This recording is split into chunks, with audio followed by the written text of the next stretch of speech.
Hi, I'm here to continue the chapter 16 of Anne of Green Gables.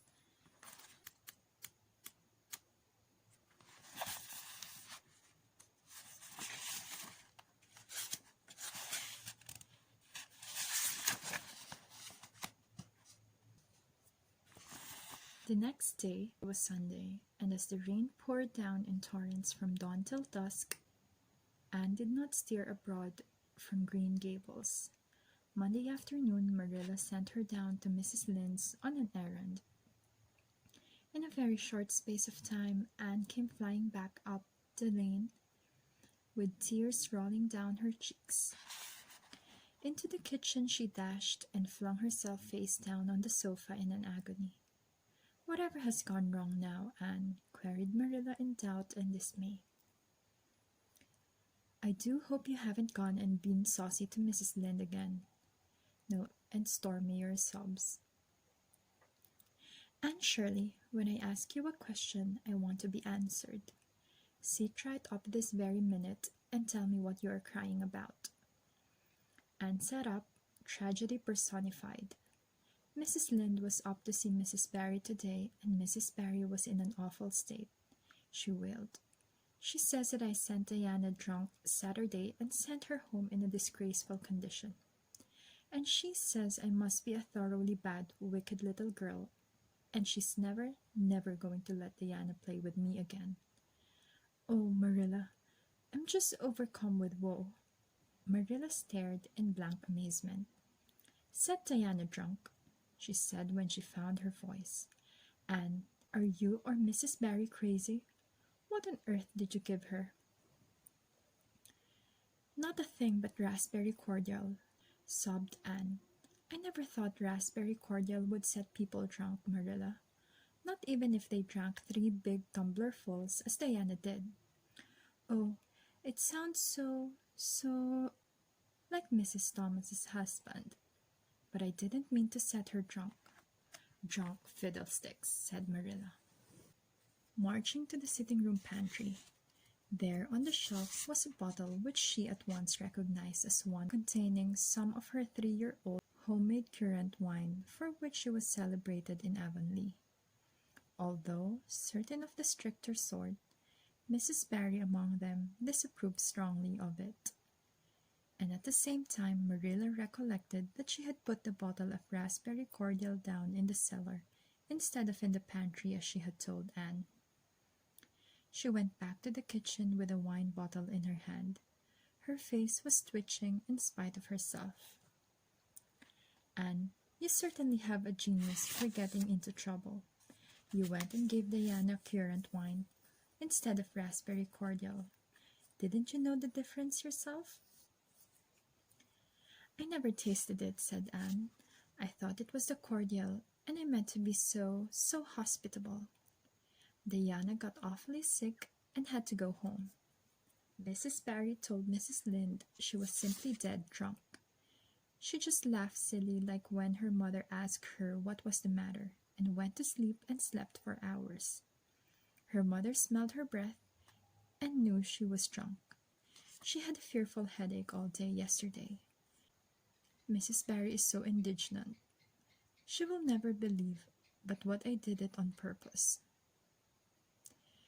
"I should think she would better punish Diana for being so greedy as to drink 3 glassfuls of anything," said Marilla shortly.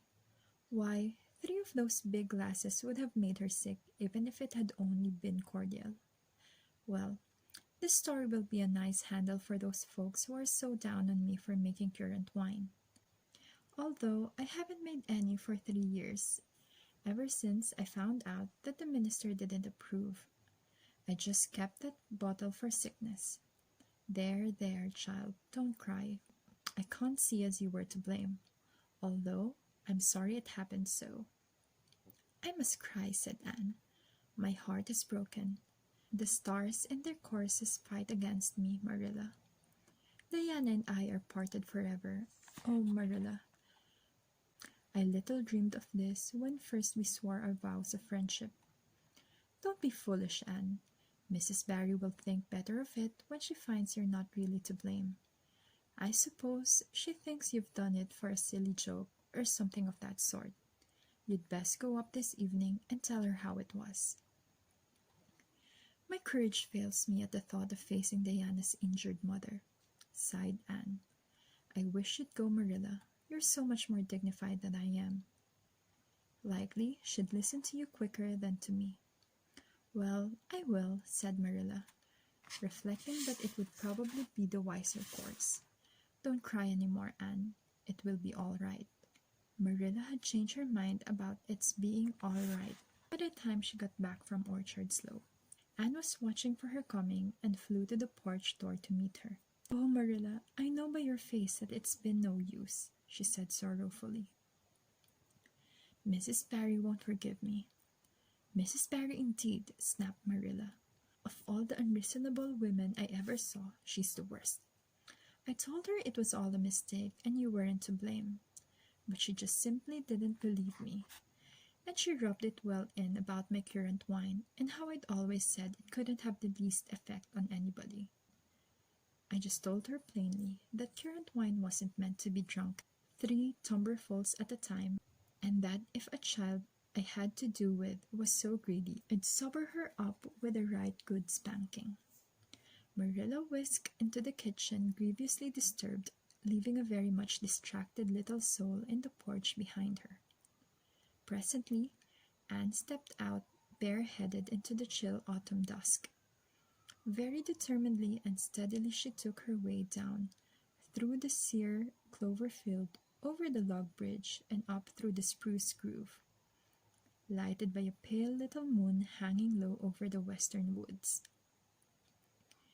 Mrs. Barry, coming to the door in answer to the timid knock, found a white-lipped, eager-eyed suppliant on the doorstep. Her face hardened. Mrs. Barry was a woman of strong prejudices and dislikes, and her anger was of the cold, sullen sort which is always hardest to overcome.